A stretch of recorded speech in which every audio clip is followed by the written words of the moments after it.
नमस्कार मंडळी, जय महाराष्ट्र. तर थंबनेल वाचून तुम्हाला कळले असेल की आजचा टॉपिक काय. तर मी लिहिलेत काही इथे टिप्स लिहिलेल्या आहेत ज्याने की तुम्ही तेलुगू लवकर शिकणार आहे. तर हे फक्त बिगिनर साठी, तुम्हाला तेलुगू मधील त देखील माहित नाहीये असा विचार करा आणि ह्या ट्रिकने तुम्ही तेलुगू स्टेप बाय स्टेप शिका. कारण की मला खूप जणांचे डीएम्स येतात, कमेंट्स येतात की फास्ट कशी शिकू, प्रॅक्टिस कशी करू, लवकरात लवकर बोलायला कसं लागू, ऐकली की काही समजत नाही, काहीच शब्द मला कळतात, किंवा मी समोरचा मला तेलुगू बोलतोय तर त्याच्यातला एखादा शब्द मी पकडू शकतो, मला पूर्ण कळत नाही, किंवा पूर्ण समजलं तरी मी त्याला रिस्पॉन्स करू शकत नाहीये की कसा मी त्याला रिप्लाय देऊ, मी नेमकी कुठून सुरुवात करू. डोक्यात तर आहे तेलुगू पण ती ओठावर येत नाहीये. डोक्यातली जे आहे त्याच्यावरही मला कॉन्फिडन्स नाही की बरोबर असेल, बोलू की नको बोलू, बोलू की नको बोलू. तर चला, पहिलं तुम्ही काय करायचंय, ग्रामरच्या मागे लागायचंच नाहीये. जाण्यासाठी शब्द आहे वेल्लू, तर मग तुम्ही वेल्लू वापरा. आणि सगळ्यात महत्वाचं पहिली गोष्ट तुम्ही शिकायची आहे की आदरातिर्थीच बोलायला शिकायचंय. एकेरी बोलणं तुम्ही शिकूच नका, असंच ठरवून टाका. पहिल्यांदा तर तुम्ही आदरातिर्थीच बोलायचे. रा हा शब्द म्हणूच नका. रंडी म्हणजे या, रा अधिक अंडी असं येते. अंडी म्हणजे हा आदरातीर्थ शब्द आहे. इथं जसं की आपण म्हणतो अंदरिकी, जसं की सगळ्यांना नमस्कार. नमस्कार अंडी सुद्धा म्हणतात की सगळ्यांना माझा नमस्कार, तुम्हा सगळ्यांना माझा नमस्कार असं म्हणतात. म्हणून ते रा अधिक अंडी रंडी असतं. म्हणजे ग्रामरच्या मागे लागायचं नाही. म्हणजे नाकू वापरू की नन्नू वापरू, निकू वापरू की निन्नू वापरू, ह्याच्या मागे नाही पडायचं. जसं की मी तुम्हाला आता सांगितलं, रा अधिक अंडी रंडी. मग इकडे या, इकडे रंडी, तिकडे जा, हे शिका. छोटी छोटी वाक्य शिका आणि आदरातीर्थ शिका. वेल्लू जाऊ नका, वेल्लकंडी. वेल्लकू म्हणजे जाऊ नको, जाऊ नका, वेल्लकंडी. वेल्तुन्नानू म्हणजे जातोयस. तो म्हणजे पहिल्यांदा एक शब्द पकडा आणि त्याच्यात पूर्णच ग्रामर शिकायची गरज नाही. एक कुठला तरी पकडा, present tense, past tense, future tense. समोरचा समजून घेतो. जसं की आपल्या महाराष्ट्रात जे नॉर्थ इंडियन्स असतात ते जेव्हा मराठी बोलतात आपण समजून घेतोच ना. काही जर तुम्हाला स्टार्ट करायची तर इथून करा. हे मी सांगते की नेहमीच अशी बोला असं नाही. स्टार्ट करताना घाबरू नका, तोडकी मोडकी बोला, ग्रामरच्या मागे लागू नका, शब्द पकडा. त्याच्यानंतर प्रॅक्टिस कशी करायची हा सगळ्यात महत्वाचा प्रश्न आहे. कारण की माझे जे व्हिडिओज लोक रेग्युलरली पाहतात ना, त्यांना हाच प्रश्न, खूप सारं शिकले त्यांनी, त्यांच्याकडे खूप सारं नॉलेज पण आहे. मी जेवढे व्हिडिओ केले, खूप व्हिडिओज केलेत मी, तर त्यांना ते नॉलेज पण आहे. पण त्याची प्रॅक्टिस कशी करायची, इतके सारे मी उदाहरण घेतले, इतके सारे मी सेंटेन्सेस घेतले, पण त्याची प्रॅक्टिस कशी करणार, ते विसरून जाते. एकदा वाचले की कुठलीही गोष्ट आपण विसरूनच जाणार. त्याच गोष्टी, तेच सेंटेन्सेस कसे लक्षात ठेवायचे, तर प्रॅक्टिससाठी सुद्धा तुम्हाला ट्रिक सांगते. आता जे सांगितलं, रोज तुम्ही 5 शब्द शिका. जास्त शिकू नका, नवीन 5 शब्द शिका. त्याच्यावर 5 वाक्य तयार करा किंवा 10 करा, तुम्हाला जसा वेळ आहे, पण रोज करा. हे न चुकता करा. प्रॅक्टिस म्हणजे याच्यातच ट्रिक दडली आहे, ती म्हणजे कन्सिस्टन्सी. तुम्ही जितकं सराव करणार ना त्याचा रेग्युलरली, तर ते तुम्हाला येणार आहे. 5 शब्द शिका, रोज शिका. माझे व्हिडिओज बघा, इंस्टाग्रामवर पण खूप सारे व्हिडिओज बनवले मी. 5 काय तुम्ही 10, 15, 20 पण शब्द शिकू शकता. तर रोज शिका आणि त्याच्यावर तुम्ही प्रॅक्टिस करा. मनातल्या मनात वाक्य बनवा की हे कसं येईल, ते कसं येईल. जसं तुम्ही रोज काही ना काही ऍक्टिव्हिटी करतात तर ते तुम्ही तेलुगूमध्ये बोला. पुढचं आहे कम्पेअर करा. तेच मी तुम्हाला आता जे सांगितलं, जे डोक्यात ठेवायचं. आणि मराठी सोबत, मराठी समजा मी आता जेवतोय, मग याला तेलुगूमध्ये मी काय म्हणू शकतो. जेवण्यासाठी तर तिनडम असतं, मग मी जेवतोय कसं येईल हा विचार करा. कम्पेअर करा, तुलना करा. मी जातोय, मी येतोय, वस्तुन्नानू, मी येतो, वस्तुन्नानू, वस्तुना. मग वस्तुना का बरं म्हणतात इकडं, हा विचार करा. ऐका. कारण की असं मी येतोय, आपण म्हणतो हा येतोय येतोय असं म्हणतो ना आपण, तर तसंच आहे. वस्तुंना नू, शेवटचा नू लावायची गरज नाहीये. तुझ्या करता तूच आहे, सगळ्यांना माहित असते. इकडे वस्तुंना, वस्तुंना म्हणजे येतोय.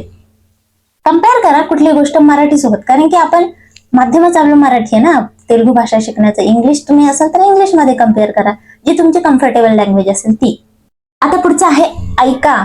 म्हणजे जास्तीत जास्त भाषा तुम्ही ही ऐका. पहिल्यांदा ना कानाला तुमच्या शिकू द्या. तुमच्या तोंडाने तर तुम्ही नंतर शिका, पण कानाला आधी तुमची भाषा ही फॅमिलियर झाली पाहिजे. तुमचा कान आधी शिकणारे तेलुगू भाषा, नंतर तुम्ही शिकणारे. हेच अगदी सोपी ट्रिक आहे तेलुगू शिकण्याची. तेलुगू मूव्हीज बघा, किती इंटरेस्टिंग. तेलुगू रील्स बघा, तेलुगू युट्यूब चॅनल असतात, तिथे कॉमेडी शॉर्ट्स असतात, ते बघा. कॉमेडी शोज असतात, हास्य जत्रा सारखी इकडं पण खूप छान छान, तर ते बघा. न्यूज बघण्याचा कंटाळा येत असेल तर नका बघू, तर न्यूज हे बघा, मूव्हीज बघा, ते इंटरेस्टिंग असतात. कॉमेडी सीन्स बघा, काहीच लावू नका.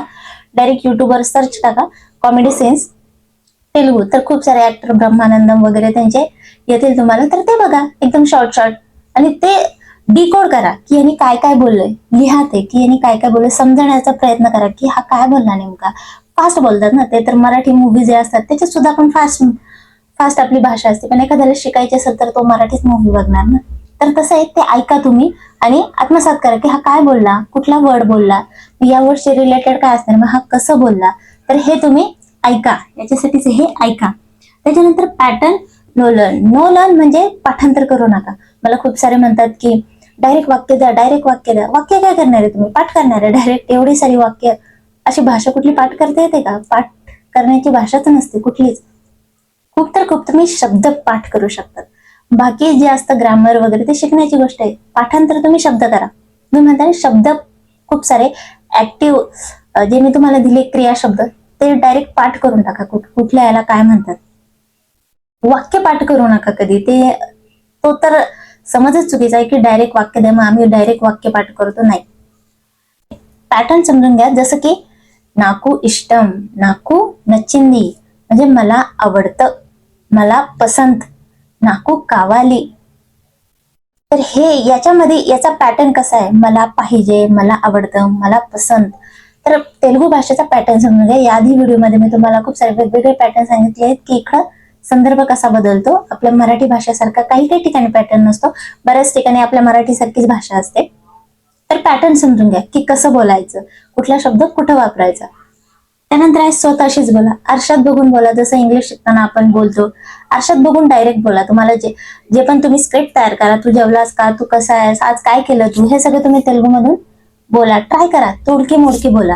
हाच माझा शेवटचा पॉइंट आहे की परफेक्ट परफेक्ट अशी तेलुगू बोलण्याच्या मागे लागूच नका, बोलूच नका. सध्या बोलूच नका की माझी तेलुगू एकदम परफेक्ट नाहीये, माझी Telugu perfect. Broken to perfect तुम्ही होणार. तोडकी मोडकी बोलूनच तुम्ही परफेक्ट पर्यंत पोहोचणार आहे. डायरेक्ट परफेक्ट असं कोणी होत नाही. तुम्ही जेव्हा बोलाल तेव्हा ती तोडकी मोडकीच निघणार आहे तुमच्या तोंडून. किती तुम्ही माझे व्हिडिओज बघितले, अगदी पाठांतर केलं, रोज अभ्यास केला, सध्या पहिल्यांदा तर तोडकी मोडकीच निघेल.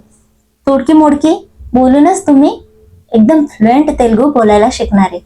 तर हे आहेत काही ट्रिक्स ज्याने तुम्ही तेलुगू एकदम फास्ट लर्न करू शकतात.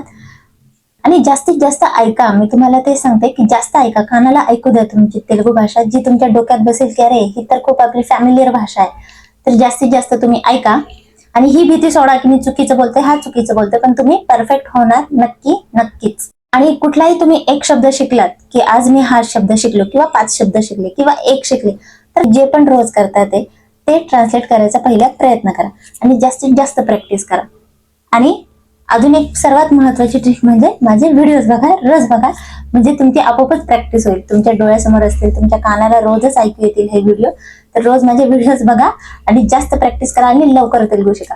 तर हा व्हिडिओ तुम्हाला कसा वाटला हे कमेंट करून नक्की सांगा. व्हिडिओला लाईक करा, शेअर करा आणि चॅनलला सबस्क्राईब करा. धन्यवाद.